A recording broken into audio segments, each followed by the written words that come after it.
बिस्मिल्लाहिर्रहमानिर्रहीम। स्टूडेंट्स, आज का जो हमारा टॉपिक होगा that is the levels of organisation of protein से हम बात अपनी जो है वो स्टार्ट करेंगे। और levels of organisation of protein से बात स्टार्ट करते हुए हम कंटिन्यू करेंगे आगे। लिपिड्स को भी हम जो है वो डिस्कस करेंगे। जो रिमेनिंग हमारा प्रोटीन का पार्ट है उसको भी जो हम डिस्कस करेंगे। तो लास्ट टाइम हमने जो बात की थी वो बात खत्म की थी प्रोटीन की कंपोजिशन के ऊपर, प्रोटीन की स्ट्रक्चर के ऊपर। कंपोजिशन के पॉइंट ऑफ व्यू से हमने बात की थी कि proteins are chemically composed of amino acids. और अमाइनो एसिड्स की हमने बात की थी कि अमाइनो एसिड्स किस तरह से जो है वो एक दूसरे के साथ पेप्टाइड बॉन्ड के नतीजे में जो है वो लिंक करते हैं, और लिंक करते हुए वो पेप्टाइड बॉन्ड के जरिए, ठीक है, वो किस तरह से जो है वो एक दूसरे के साथ जो है वो मिल के चेन बनाते हैं। राइबोसोम्स का मैंने रोल डिस्कस किया था कि वो किस तरह से जो है वो चेन फॉर्मेशन में जो है वो रोल प्ले कर रहे हैं। ठीक है, अब अगर हम बात करें कि प्रोटीन बिल्डअप कैसे होती है, ऑर्गेनाइज कैसे होती है, कौन कौन से जो है इसमें हम डिस्कस करेंगे कि लेवल्स हैं।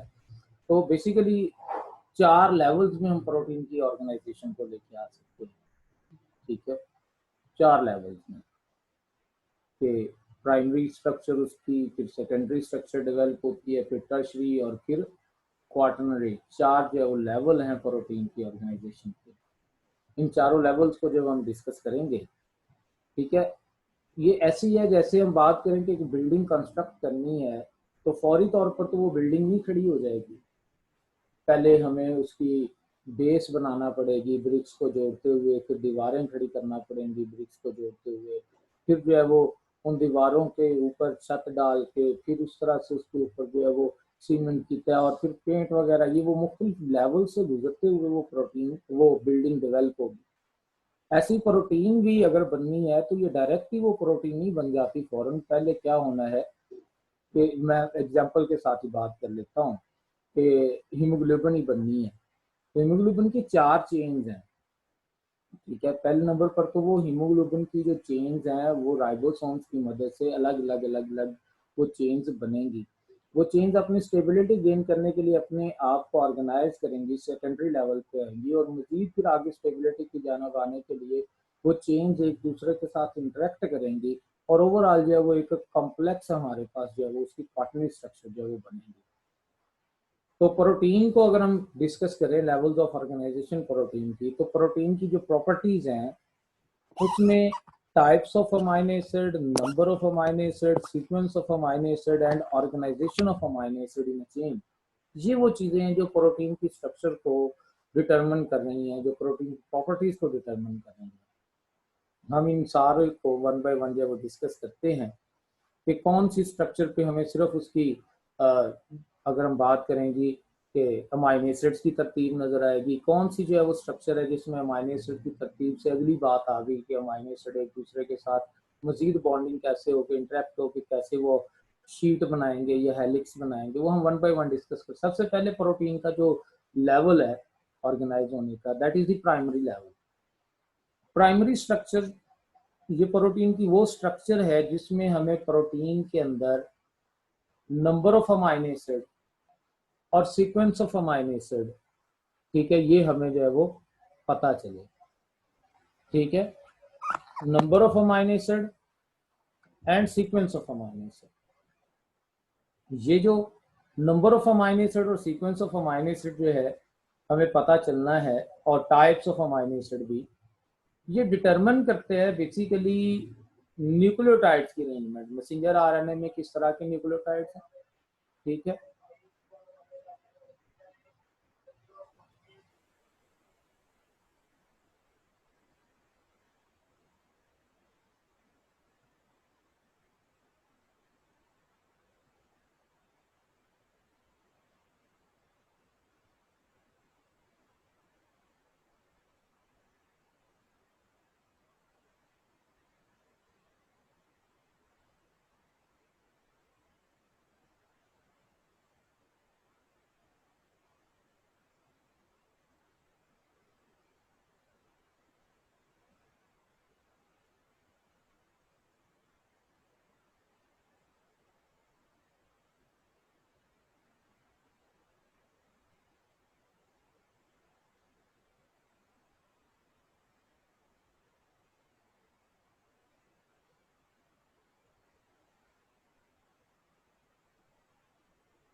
Sorry for interruption. ठीक है, बाहर शोर की आवाज़ आ रही थी इसलिए मैंने माइक ऑफ किया था, वीडियो ऑफ की। अच्छा, बात हो रही थी इसमें कि जो नंबर ऑफ अमाइनो एसिड है और सीक्वेंस ऑफ अमाइनो एसिड है, ये चीज डिटरमिन करती है प्राइमरी स्ट्रक्चर को, और नंबर ऑफ अमाइनो एसिड और सीक्वेंस ऑफ अमाइनो एसिड को डिटरमिन कर रही है न्यूक्लियोटाइड्स की जो अरेंजमेंट है, वो न्यूक्लियोटाइड्स जो मैसेंजर आरएनए में मौजूद हैं, और मैसेंजर आरएनए के जो न्यूक्लियोटाइड्स हैं उसकी अरेंजमेंट को डिटरमिन कर रही है जी कि डीएनए में क्या तरतीब थी, क्योंकि डीएनए से आरएनए बनता है और फिर उस आरएनए से प्रोटीन्स बनती है। इसका मतलब है डीएनए के अंदर अगर कोई म्यूटेशन आती है तो डेफिनेटली मैसेंजर आरएनए में भी चेंज आएगी, और उसके नतीजे में जेनेटिक कोड के अंदर चेंज आते हुए वो चेंज हमें प्रोटीन में भी मिलेगी। जैसे आपने पढ़ा हुआ है जी, हीमोग्लोबिन की एग्जांपल ही है, ठीक है, कि वो नॉर्मल हीमोग्लोबिन से सिकल सेल जो है वो बन जाता है, सिकल शेप हीमोग्लोबिन बनती है। और रीजन क्या थी, हमने कहा था जी वो बीटा चेन के ऊपर 6 अमाइनो एसिड में जो है वो क्या चेंज आती है कि वो ग्लूटामिक एसिड की जगह पर वेलिन लग जाता है।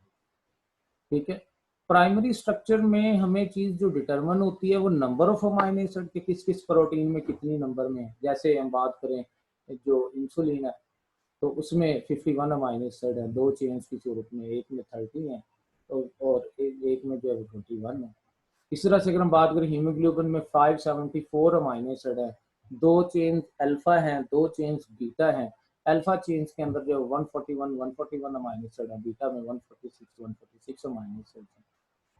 ठीक है, इसी तरह से अगर हम बात करें, ठीक है, जो मैंने अभी एग्जांपल थी सिकल सेल हीमोग्लोबिन की, कि सिर्फ और सिर्फ क्या हुआ कि एडेनिन की जगह पर थायमीन ने रिप्लेस कर दी। एडेनिन की जगह थायमीन की जगह पर एडेनिन आ जाता है डीएनए के अंदर, और ये चेंज आने की वजह से आरएनए का जेनेटिक कोड चेंज हो जाता है, और उसकी वजह से फिर क्या है कि ग्लूटामिक एसिड की बजाय वेलिन आके लग जाता है, और नॉर्मल हीमोग्लोबिन बनने की बजाय सिकल शेप हीमोग्लोबिन बनती है। ये चेंज कहाँ पर आ रही है, बीटा चेन के अंदर आ रही है। बीटा चेन में 6 अमीनो एसिड के ऊपर ये चेंज आ रही है। ठीक है, तो इसका मतलब है number and sequence of amino acid is highly specific. ठीक है, इसमें चेंज नहीं आ सकती। ठीक है, अगर इसमें चेंज आएगी तो प्रोटीन की नेचर में चेंज आ जाएगी। ठीक है, और उसकी स्ट्रक्चर में चेंज आ सकती है, उसके फंक्शन में चेंज आ सकती है।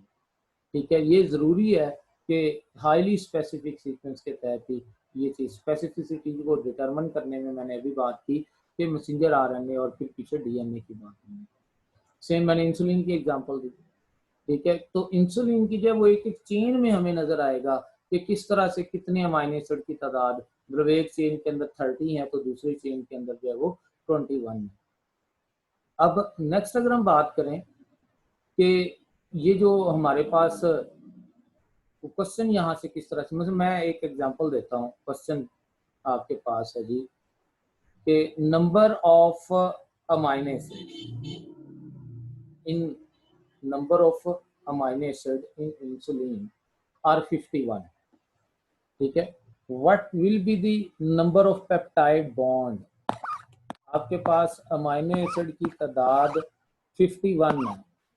ठीक है, आप ये बताएं कि उस प्रोटीन में पेप्टाइड बॉन्ड की तादाद कितनी होगी। पेप्टाइड बॉन्ड इंसुलिन के अंदर, ठीक है, इंसुलिन में पेप्टाइड बॉन्ड की तादाद कितनी होगी। ठीक है, ऑप्शंस हैं जी आपके पास 51, 50, 49, 48। हाँ जी, ये मैं चैट में देखना चाह रहा था कितने पेप्टाइड बॉन्ड जो है वो आप मेंशन कर रहे हैं। ठीक है, तो पेप्टाइड बॉन्ड की जो तादाद है दैट विल बी 49। ठीक है, वो 49 है, क्यों 49 है। अब यहाँ पर आप देखें पेप्टाइड बॉन्ड जो है ये डेफिनेटली एक चेन में अगर अमाइनो एसिड 21 है ना, एक चेन है उसमें 21 अमाइनो एसिड है तो उसमें पेप्टाइड 20 होंगे। तो जिसमें 21 है उसमें 20 हो गए, और जिसमें 30 है उसमें 29 हो गए। ठीक है, तो इस तरह से पेप्टाइड बॉन्ड की तादाद टोटल हमारे पास 49 है। ठीक है, तो पेप्टाइड बॉन्ड की तादाद 49 होगी इंसुलिन के अंदर। ऐसे अगर हम बात कर लें हीमोग्लोबिन में, तो हीमोग्लोबिन में अमाइनो एसिड्स की तादाद जो है वो 574 है। 4 चेन है, हर चेन में एक एक पेप्टाइड बॉन्ड कम होता गया, तो इसका मतलब है उसमें पेप्टाइड बॉन्ड्स की तादाद दैट विल बी 570। ठीक है, तो इस तरह से इसमें question number of amino acid से या नंबर ऑफ पेप्टाइड बॉन्ड से या नंबर ऑफ चेन से, ठीक है, ये आ सकते हैं। अब एक चेन आपके पास बनी है, लीनियर चेन, वो जो चेन होगी उसकी स्टेबिलिटी कम है, तो अपने आप को स्टेबिलिटी में मतलब ज्यादा स्टेबल करने के लिए, स्टेबिलिटी गेन करने के लिए वो जो चेन होगी, ठीक है, वो चेन या तो कॉइल हो जाएगी, अगर वो कॉइल में आ जाएगी, हेलिक्स में आ जाएगी, that will B form alpha helix, या फिर क्या हो जाएगी, वो बैक फोल्ड होके, अक्सर जैसे हम मतलब हम एग्जांपल देते हैं, कंबल ही है, कंबल इकट्ठा करना है, तो जैसे हम उसको तय लगाते हैं ना बैक फोल्ड करके, ठीक है, तो ऐसे या तो वो चेन बैक फोल्ड होते हुए शीट बना देगी, उस बैक फोल्डिंग से वो जो शीट बनेगी that will be called as beta pleated sheet, ठीक है, या फिर जो है वो क्या होगा कि वो हेलिक्स की फॉर्म में आते हुए जो है वो हेलिक्स बनाएगी, that helix is called as alpha helix. दोनों सूरतों में ही हाइड्रोजन बॉन्डिंग है, ठीक है। पीछे हमने सिर्फ पेप्टाइड बॉन्ड की बात की थी, यहाँ पर जो है वो क्या है, पेप्टाइड बॉन्ड के साथ साथ हाइड्रोजन बॉन्डिंग भी है।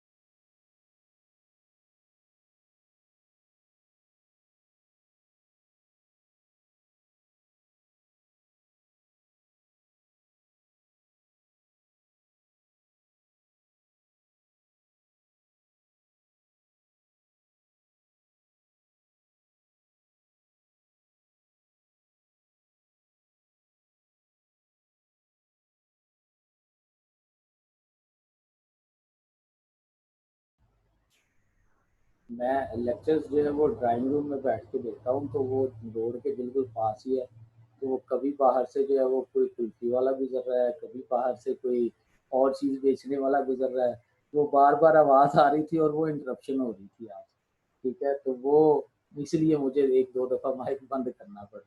चले खैर, हम बात कर रहे थे इसमें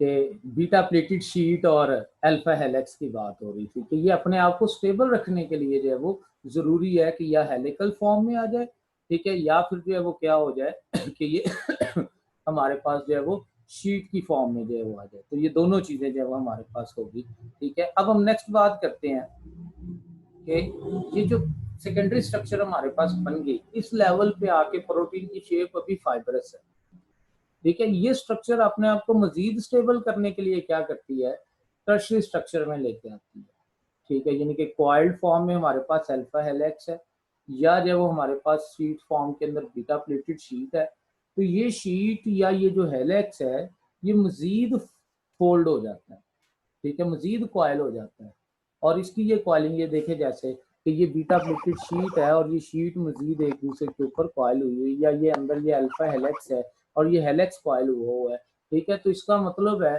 कि फर्दर जो है वो सुपर कॉइलिंग या कॉइलिंग के नतीजे में हमारे पास जो चीज बन रही है that is that is the tertiary structure.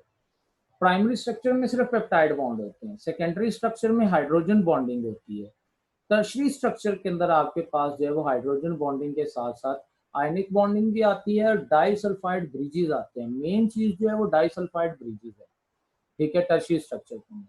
Primary structure is formed due to peptide bond, secondary structure is formed due to hydrogen bonding, and tertiary structure is formed due to disulphide bridges. Aqueous environment के अंदर जो hydrophobic amino acids हैं उनके हवाले से बात करें तो वो इनसाइड बरीड होते हैं, और जो हाइड्रोफिलिक अमाइनो एसिड्स हैं वो सरफेस के ऊपर जो है उसमें मौजूद होते हैं। टर्शियरी स्ट्रक्चर के लेवल पे अगर हम देखें तो प्रोटीन की जो शेप है वो ग्लोबुलर हो जाती है, इस लेवल पे आके प्रोटीन की जो शेप है वो ग्लोबुलर हो जाती है। नेक्स्ट अगर हम बात करें, ये जो टर्शियरी स्ट्रक्चर्स हैं ये एक दूसरे के साथ लिंक करके एग्रीगेट होके ये जो वो हमारे पास बनाती हैं क्वाटरनरी स्ट्रक्चर, ठीक है, जैसे ये आपके सामने नजर आ रहा है कि ये हीम ग्रुप के साथ भी इंटरेक्शन है, और फिर आगे ये जो वो सारी अल्फा और बीटा चेंज मिलके ये कॉम्प्लेक्स क्वार्टरनरी स्ट्रक्चर हमारे पास बन रही है हीमोग्लोबिन की। ठीक है, टर्शरी लेवल से ही ग्लोबुलर फॉर्म हो गई थी, लिहाजा क्वार्टरनरी स्ट्रक्चर के लेवल पे भी अगर हम बात करें तो ये ग्लोबुलर फॉर्म में ही है। ठीक है, अब इसमें भी अगर हम बात करें तो नॉन प्रोटीनिक पार्ट बाज़ औक़ात वो भी आके एज अ कोफैक्टर जो है वो अटैच हो जाते हैं, जैसे हीम ग्रुप वो जो है वो हीमोग्लोबिन में अटैच हो जाता है। ठीक है, ये भी क्वार्टरनरी स्ट्रक्चर लेवल की है। इस वो लेवल पे आपके पास प्रोटीन में पेप्टाइड बॉन्डिंग भी है, हाइड्रोजन बॉन्डिंग भी है, ठीक है, आयनिक बॉन्डिंग भी है, ठीक है, मुख्तलिफ हाइड्रोफोबिक इंटरेक्शंस भी हैं, डाइसल्फाइड ब्रिजेस भी हैं। ये सारी तरह के जो है वो बॉन्ड्स इसके अंदर जो है वो बनते हैं। तो ये लेवल हमने जो है वो डिस्कस किए, ऑर्गेनाइजेशन के मुख्तलिफ जो है वो लेवल्स हमने डिस्कस किए, किस तरह से हमारे पास ये जो है वो स्ट्रक्चर पहले प्राइमरी, फिर सेकेंडरी, फिर टर्शरी और फिर क्वार्टरनरी है। अच्छा, अब हम बात करते हैं जी कि इसमें हमारे पास और क्या चीज़ें जो है वो इसमें आ रही हैं प्राइमरी स्ट्रक्चर में, सेकेंडरी स्ट्रक्चर में स्टेबिलिटी ऑर्डर क्या है। ठीक है, बॉन्डिंग की नेचर तो हमने डिस्कस की है, साथ साथ अब हम स्टेबिलिटी ऑर्डर डिस्कस करते हैं कि कौन सी स्ट्रक्चर ज़्यादा स्टेबल है, कौन सी लेस स्टेबल है। ठीक है, तो इस पॉइंट ऑफ व्यू से जो अगर हम बात करें तो सबसे पहले जो प्राइमरी स्ट्रक्चर है, number and sequence of amino acid को डिटरमिन कर रही है, पेप्टाइड बॉन्ड उसमें जो है वो मौजूद हैं, कोई भी न्यूली सिंथेसाइज चेन, इसकी जब हम एग्जांपल ले लेते हैं। सेकेंडरी स्ट्रक्चर जब इसमें जो आ रही है वो कॉइल्ड फॉर्म में या बैक फोल्ड दोनों चीजें, हाइड्रोजन बॉन्डिंग, ये इसका जो है वो सबब बन रहा है इस स्ट्रक्चर को बनाने का, अल्फा एलेक्स या बीटा लिपिड शीट आ गई। टर्सरी स्ट्रक्चर में डाइसल्फाइड ब्रिज बनाने का सबब बन रही है स्ट्रक्चर को, वैसे पेप्टाइड, हाइड्रोजन, आयनिक तीनों तरह के जो है वो बॉन्ड मौजूद होंगे। ठीक है, और इसमें वो बेंडेड या फोल्डेड अल्फा या बीटा चेन होगी। क्वार्टरनरी स्ट्रक्चर जो है ये एग्रीगेशन है बेसिकली, ठीक है, जिसमें इनऑर्गेनिक पार्ट भी अटैच हो सकता है साथ, ये हाइड्रोफोबिक इंटरेक्शंस की वजह से है मेनली। बाकी इसमें पेप्टाइड, हाइड्रोजन, आयनिक, डाइसल्फाइड, ये सारे जो है इसमें जो हमारे पास जो वो मौजूद है। स्टेबिलिटी ऑर्डर, ठीक है, इसमें सबसे जो ज्यादा स्टेबल स्ट्रक्चर है दैट इज द प्राइमरी, और सबसे लीस्ट स्टेबल क्वार्टरनरी है।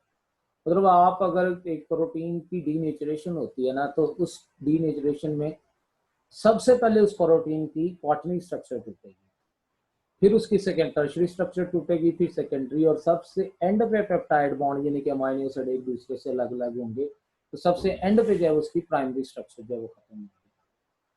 तो ये आपके पास जब इसमें एक लेवल ऑफ ऑर्गेनाइजेशन हमने जो डिस्कस किया था कि कैसे अमाइनो एसिड एक दूसरे से जुड़ के ये जो है वो अमाइनो एसिड किस तरह से पहले प्राइमरी स्ट्रक्चर बनाते हैं, ठीक है, फिर ये जो है वो किस तरह से सेकेंडरी, फिर टर्शरी और फिर क्वार्टरनरी लेवल पे जो है वो आती है। क्लासिफिकेशन हम लास्ट टाइम डिस्कस कर चुके हुए थे, इंपॉर्टेंस हम लास्ट टाइम डिस्कस कर चुके हुए थे। ठीक है, इसके बाद हमारा जो नेक्स्ट टॉपिक है that is about the lipids. Lipids क्या है, ठीक है, लिपिड्स क्या है, लिपिड्स किस तरह से जो है वो हमारे पास हमारी लाइफ में इंपॉर्टेंस इसकी क्या है, स्ट्रक्चर कैसे बन रही है इसकी, ये जो है वो सारे पॉइंट्स जो वो हम डिस्कस करते हैं with reference to lipids. Lipids, अच्छा, आपके पास इससे पहले एक क्वेश्चन जो है वो हम डिस्कस कर लेते हैं। ठीक है, क्वेश्चन ये है जी, क्वेश्चन ये है कि which of following is not polymer, polymer क्या नहीं है इसमें से। ठीक है, और ऑप्शन है आपके पास, ऑप्शन है आपके पास प्रोटीन, ठीक है, ऑप्शन है आपके पास कार्बोहाइड्रेट, ऑप्शन है आपके पास फॉस्फोलिपिड, और ऑप्शन है आपके पास डीएनए। चार चीजें हैं आपके सामने, मैंने ये लिखी स्क्रीन पे। ठीक है, तो इनमें से कौन सी चीज जो है वो पॉलीमर नहीं है। ठीक है, कौन सी चीज इसमें पॉलीमर नहीं है जी। यहाँ पर स्टूडेंट्स के आंसर कुछ के जो आए हैं, और इसमें फॉस्फोलिपिड्स आंसर जो है वो बिल्कुल लिपिड्स में, हाँ लिपिड्स में एक है, और मतलब हम बात करें उसकी स्टीरॉइड्स की, ठीक है, टर्पिनॉइड्स की। लिपिड्स में स्वाय टर्पिनॉइड्स के कोई लिपिड जो है वो इसमें हमारे पास नहीं है पॉलीमर। सारे lipids heterogeneous group of compound है रिलेटेड टू फैटी एसिड्स, ठीक है, related to fatty acids. Fatty acids के साथ मिलके, फैटी एसिड्स के साथ जो है वो मिलके, ठीक है, उसके साथ जो है वो मुख्तलिफ कॉम्बिनेशन में मिक्सचर्स की सूरत में, जैसे हम बात करेंगे वैक्स की, वैक्स मिक्सचर है, ठीक है, तो वो फैटी एसिड्स के साथ जो है वो मिलके heterogeneous group of compound related to fatty acid, ये लिपिड हमारे पास बनते हैं। लेकिन जो टर्पिनॉइड्स हैं, टर्पिनॉइड्स जो है वो क्या है, आइसोप्रेनॉइड, आइसोप्रीन रिंग्स, ठीक है, आइसोप्रीन के यूनिट से मिलके बने हुए हैं। तो स्वाय टर्पिनॉइड्स के लिपिड्स में पॉलीमर्स नहीं है, ठीक है, लिपिड्स में पॉलीमर्स नहीं है। अच्छा, अब नेक्स्ट हम बात करेंगे इसमें, ठीक है, कि ये पानी के अंदर इनकी जो सॉल्युबिलिटी है वो इनसॉल्युबल है, हाइड्रोफोबिक है नेचर, नॉन पोलर है, ठीक है, तो ये इनसॉल्युबल है। लिपिड्स के वाले से बात करें तो लिपिड्स की जो बेसिक कंपोनेंट्स हैं वो हमारे पास फैटी एसिड है। इससे पहले कि हम लिपिड्स को डिटेल से बात करें, थोड़ा सा फैटी एसिड के मतलब बात कर लेते हैं। फैटी एसिड क्या चीज़ है? एक फैटी एसिड में दो चीज़ें आ रही हैं, ठीक है, एक फैटी एसिड में दो चीज़ें आ रही हैं। एक है इसका कार्बोक्सिलिक ग्रुप, एसिडिक ग्रुप, और दूसरा है इसमें अल्काइल ग्रुप, ठीक है। ये जो अल्काइल ग्रुप है इसमें वेरिएशन है, ठीक है। फैटी एसिड के अंदर जो कार्बन है वो 2 से लेके 30 तक हो सकती है नॉर्मली, एक स्ट्रेट चेन के अंदर हम बात करें। और फिर इस फैटी एसिड में वो जो कार्बन है यानी कि अल्काइल ग्रुप है, ठीक है, ये अगर तो अल्केन्स है सिंपल, यानी कि विद सिंगल बॉन्ड है, सिंगल कार्बन कार्बन बॉन्ड है, तो ये तो हमारे पास जो है वो इसमें क्या होंगे, सैचुरेटेड फैटी एसिड होंगे। और अगर ये अल्काइल ग्रुप हमारे पास अल्कीन्स की सूरत में है, डबल बॉन्ड्स की सूरत में है, ठीक है, एक डबल बॉन्ड हो, दो हो, 6 तक डबल बॉन्ड हो सकते हैं एक फैटी एसिड में, तो उसकी बेस पे ये फैटी एसिड हमारे पास अनसैचुरेटेड भी होते हैं, ठीक है। फैटी एसिड्स में कार्बन की जो तादाद है, ठीक है, फैटी एसिड्स में कार्बन की जो तादाद है, जितने ज्यादा फैटी एसिड में कार्बन होते जाएंगे, ठीक है, उसकी उसकी जो है वो मेल्टिंग बॉइलिंग पॉइंट उतने बढ़ते जाएंगे, ठीक है। जितने मतलब उसकी फिजिकल प्रॉपर्टी में चेंज आएगी। अगर हम बात करें इसमें तो सबसे ज्यादा जो मेल्टिंग पॉइंट है वो हमारे पास इसका है, ठीक है, इसमें हमारे पास बॉइलिंग और माइलिंग मेल्टिंग पॉइंट में वो हमारे पास ओलिक एसिड है। और सबसे लीस्ट पे अगर हम बात करें तो वो ये हमारे पास जो वो एसिटिक एसिड, जैसे आपकी बुक में एग्जांपल दी हुई है 63.1 की और -4 की, एक पामिटिक एसिड -8 की जो है उसकी जो एग्जांपल दी हुई है। दूसरा हमने बात की सैचुरेटेड और अनसैचुरेटेड, ठीक है, मैंने अभी बात की अल्केन्स और अल्कीन्स के हवाले से बात करके, ठीक है, कि अगर आपके पास जो है वो CnH2n+1 और अल्केन्स में आप कहते हैं 2n+2+1, इसलिए कि एक जो माइनस हुआ वहां पर कार्बोक्सिलिक ग्रुप हुआ, ठीक है। तो यहाँ पर बात आ गई कि सैचुरेटेड फैटी एसिड्स में अल्केन्स के साथ ही आपके साथ कार्बोक्सिलिक ग्रुप इसमें आएगा। और फिजिकल प्रॉपर्टी जो सैचुरेटेड फैटी एसिड होंगे, ठीक है, फिजिकल प्रॉपर्टीज उसकी अगर हम बात करें तो फिजिकल प्रॉपर्टीज उसकी ये होंगी कि saturated fatty acid room temperature पे सॉलिड होंगे, जो अनसैचुरेटेड फैटी एसिड्स हैं वो रूम टेम्परेचर पे लिक्विड होंगे। तो सॉलिड हैं वो फैट्स बना रहे हैं, और अनसैचुरेटेड फैटी एसिड जो रूम टेम्परेचर पे लिक्विड है वो ऑयल बना रहे हैं। सैचुरेटेड फैटी एसिड ज्यादातर जो है वो एनिमल्स में है, अनसैचुरेटेड फैटी एसिड ज्यादातर जो है वो क्या है, ये प्लांट्स में है, ठीक है। तो इसमें हमारे पास इसमें फैटी एसिड्स के हवाले से बात आ गई। ये फैटी एसिड्स फैट्स के अंदर, ऑयल्स के अंदर जब हमारे पास जब मौजूद है, हम फैट और ऑयल को मजीद आगे डिस्कस भी करेंगे, ठीक है, लेकिन वो हम इसाइल ग्लिसरॉल के हवाले से बात करते हुए करेंगे, ठीक है। वैसे अगर हम बात करें तो जो अनसैचुरेटेड फैटी एसिड्स हैं वो हेल्थ के लिए इतनी नुकसानदेह नहीं है क्योंकि वो खून में जमती नहीं है, लेकिन जो सैचुरेटेड फैटी एसिड्स होते हैं ये रूम टेम्परेचर पे भी सॉलिड होते हैं, हमारे ब्लड के अंदर भी ये जम सकते हैं, ठीक है। ये हेल्थ पॉइंट ऑफ व्यू से अगर हम बात करें तो ये थोड़े से बैड है, बाकी स्पेसिफिक ग्रेविटी दोनों की एक जैसी है, पानी में दोनों ही हल नहीं होते, और पानी में जो है ये ऊपर फ्लोट करते हैं, पानी से ये हल्के हैं। अब हम बात करते हैं जी कि ये फैटी एसिड्स, फैट्स और ऑयल की सूरत में हमने डिस्कस कर लिया, ये मौजूद है। लिपिड्स कितनी तरह के हैं? लिपिड्स हमारे पास जो है वो इसमें एसाइल ग्लिसरॉल की सूरत में, लिपिड्स हमारे पास जो है वैक्स की सूरत में, लिपिड्स हमारे पास जो है वो टर्पिनॉइड्स की सूरत में, फास्फोलिपिड्स की सूरत में, ये मुख्तलिफ क्लासेज हैं। वन बाय वन हम बात करते हैं। सबसे पहले जब उसमें हम बात करेंगे एसाइल ग्लिसरॉल की। एसाइल ग्लिसरॉल जो है ये ऐसे लिपिड्स हैं जिसमें ग्लिसरॉल के साथ फैटी एसिड अटैच है, और जब ग्लिसरॉल के साथ फैटी एसिड अटैच होते हैं, जिस पॉइंट पे अटैचमेंट होगी वहां पर वाटर मॉलिक्यूल रिलीज होगा, तो इसका मतलब है ग्लिसरॉल प्लस फैटी एसिड ये मिल के एसाइल ग्लिसरॉल बनाएंगे और साथ में पानी बनेगा। अब डिपेंड करता है कि ये फैटी एसिड कितने थे उस ग्लिसरॉल के साथ। एक फैटी एसिड है मोनो एसाइल ग्लिसरॉल, दो फैटी एसिड है डाई एसाइल ग्लिसरॉल, तीन फैटी एसिड है ट्राई एसाइल ग्लिसरॉल।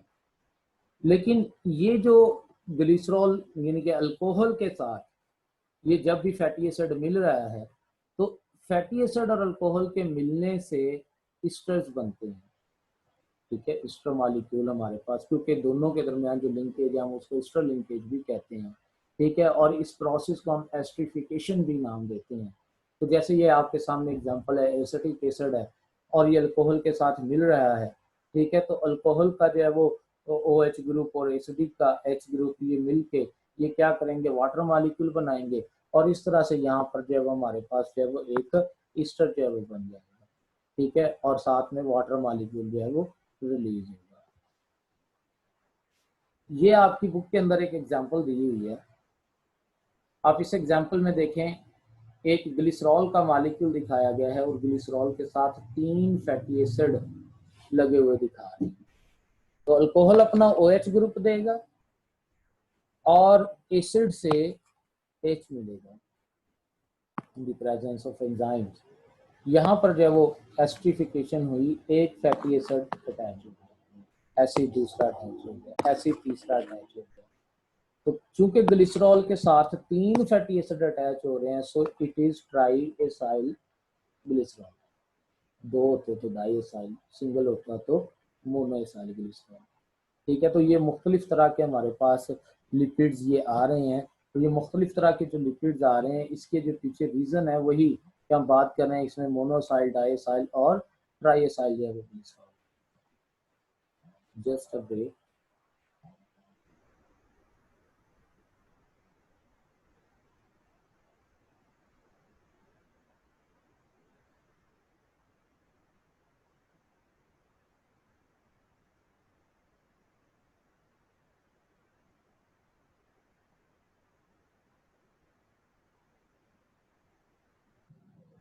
अच्छा, हम बात कर रहे थे क्लासिफिकेशन की। तो इसमें हमारे पास हमने बात की कि मोनोसाइल, डाईसाइल और ट्राईसाइल ग्लिसरॉल, तीन तरह के हमारे पास जो है वो ग्लिसरॉल के साथ लगने की वजह से, अमीनो एसिड्स की तादाद, वो सॉरी फैटी एसिड्स की तादाद की वजह से ये मॉलिक्यूल बना है। सबसे कॉमन जो है एसाइल ग्लिसरॉल, ठीक है, अगर हम बात करें तो उसमें ट्राई एसाइल ग्लिसरॉल है सबसे कॉमन, और इनको हम न्यूट्रल लिपिड्स के नेम से भी जानते हैं, इनको हम स्टोरेज लिपिड्स भी कहते हैं। ये जो है वो प्लांट्स के अंदर in form of oil store हो रहे हैं, और एनिमल्स के अंदर जो है वो in form of fat store हो रहे हैं। तो फैट और ऑयल वो सारा इसमें ही फर्दर आगे जो है वो क्लासिफिकेशन में हम डिस्कस करेंगे। दूसरी तरह के जो लिपिड्स मजीद पाए जा सकते हैं एनिमल्स में, प्लांट्स में, वो वैक्स है, ठीक है। वैक्स में जो सबसे ज़्यादा क्वेश्चन जो कंफ्यूज करता है स्टूडेंट्स को, वो इसकी केमिकल कंपोजिशन है। केमिकल कंपोजिशन में से अक्सर पूछ लिया जाता है कि mixture of long chain alkanes या अल्कीन्स, ये यहाँ से क्वेश्चन आ सकते हैं। तो ये अल्केन्स हैं और उसमें भी odd number of carbon, carbon 25 से लेके 35 तक, इनके 25, 27, ठीक है, 29 या 31, 33 या 35।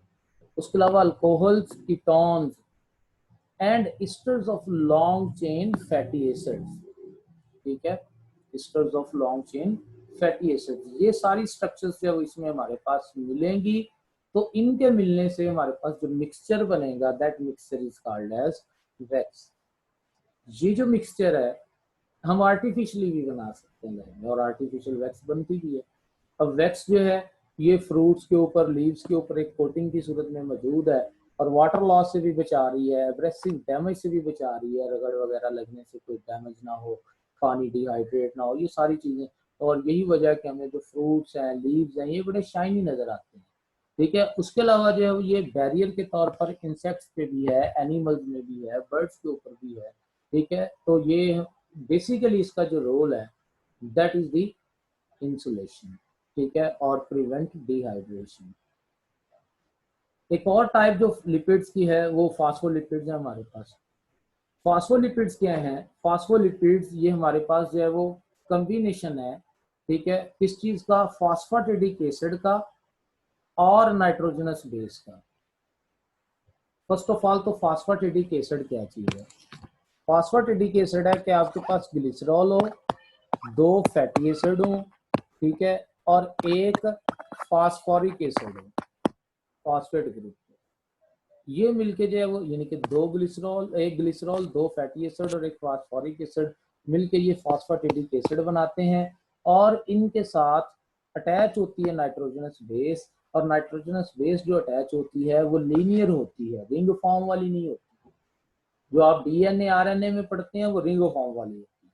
यहाँ पर ये लीनियर है, जैसे कोलिन है, इथेनोलामाइन है, सीरिन है, ठीक है, ये अटैच होंगी और इनके नाइट्रोजनस बेस की फास्फाटिडिक एसिड के साथ अटैचमेंट के नतीजे में फास्फाटिडिक एसिड बनता है। जैसे आपकी बुक में जो एग्जांपल दी हुई है, ठीक है, हम उसको लेसिथिन को डिस्कस करेंगे। तो खैर नाइट्रोजनस बेसिस जो फास्फोलिपिड्स में मौजूद है, मैं अगेन रिपीट कर रहा हूँ, दे आर स्ट्रेट चेन। ठीक है, they having straight chain. Most common जो फास्फोलिपिड है लेसिथिन, जिसको हम फास्फेटिडाइल कॉलिन भी कहते हैं, ये बेसिकली फास्फेटिडिक एसिड और कॉलिन के मिलने से बन रहा है। ठीक है, इसमें है क्या क्या तरीकाकार क्या है, स्ट्रक्चर किस तरह से है? तो इसमें देख लें कि ये हमारे पास ये ग्लिसरॉल, ये जो बॉक्स है ये ग्लिसरॉल, इसके साथ ये फैटी एसिड 2, ठीक है, और एक इसके साथ जो है वो क्या है? Phosphoric acid. और इस फास्फोरिक एसिड के साथ ये नाइट्रोजनस बेस। तो इस तरह से हमारे पास एक ग्लिसरॉल के साथ 2 फैटी एसिड और एक phosphoric acid, phosphoric acid carbon number 3 के साथ अटैच है, और उस फास्फोरिक एसिड के साथ अटैच हुई है क्या चीज? ठीक है, उसके साथ आगे फर्दर नाइट्रोजनस बेस। अब इसमें जो फैटी एसिड्स मौजूद है ज्यादातर फास्फोलिपिड में, लेसिथिन की हम बात कर लेते हैं, ठीक है, उनमें से एक फैटी एसिड जो है वो सैचुरेटेड है और दूसरा फैटी एसिड जो है वो अनसैचुरेटेड है। ठीक है, ये देखें, ये सैचुरेटेड फैटी एसिड और ये अनसैचुरेटेड, डबल बॉन्ड मौजूद है। ठीक है, तो ये देखें हमारे पास ये जो स्ट्रक्चर बनेगी, जिधर फैटी एसिड मौजूद है वो एरिया वो सारे का सारा नॉन पोलर होगा, यानी कि ये हमारे पास टेल की सूरत में नॉन पोलर। और ये जिधर जो है वो हेड है, ठीक है, जिधर ये नाइट्रोजनस बेस मौजूद है, ठीक है, इस नाइट्रोजन के ऊपर आपको पॉजिटिव चार्ज नजर आ रहा होगा, और जिधर ये फास्फोर ग्रुप मौजूद है, ठीक है, ये एरिया ये पोलैरिटी है, ठीक है, ये पोलर है। तो इस तरह से फास्फोलिपिड का पोलर हेड और नॉन पोलर टेल होगी। और ये हेड और टेल किस तरह से ओरिएंटेड होती हैं और लिपिड बाइलेयर बनाती हैं, ये हम डिस्कस कर चुके हुए हैं प्लाज्मा मेम्ब्रेन में भी। तो प्लाज्मा मेम्ब्रेन बनाने में इनका बहुत इंपॉर्टेंट रोल है। ठीक है, प्लाज्मा मेम्ब्रेन बनाने में इनका बहुत इंपॉर्टेंट रोल है। तो इसका हेड पोलर है, हाइड्रोफिलिक है, लिपोफोबिक है, लिपिड्स को रिपेल करेगा डेफिनेटली, और फास्फेट कंटेनिंग है। टेल नॉन पोलर है, हाइड्रोफिलिक है, हाइड्रोफोबिक है और लिपोफिलिक है, और इसमें जो है वो फैटी एसिड्स मौजूद होती है। इंपॉर्टेंस हम डिस्कस कर चुके हुए हैं कि प्लाज्मा मेम्ब्रेन बनाने में जो है इसका बहुत इंपॉर्टेंट है। ठीक है, phospholipids are wide spread in bacteria, animals and plants. ये एक लाइन जो है वो इसमें इंपॉर्टेंट है, क्योंकि वैक्स के हवाले से हम बात करें वहां पर भी उनकी अकरेंस के पॉइंट ऑफ व्यू से ये क्वेश्चन पूछे जा सकते हैं। तो सेम बुक की लाइनें आती हैं बार बार इसमें। तो एक तो की पॉइंट जो इसमें याद रखने वाला ये है कि नाइट्रोजनस बेसिस जो मौजूद है, ठीक है, वो लीनियर स्ट्रक्चर वाली है, ठीक है, वो चेन रिंग फॉर्म वाली नहीं है।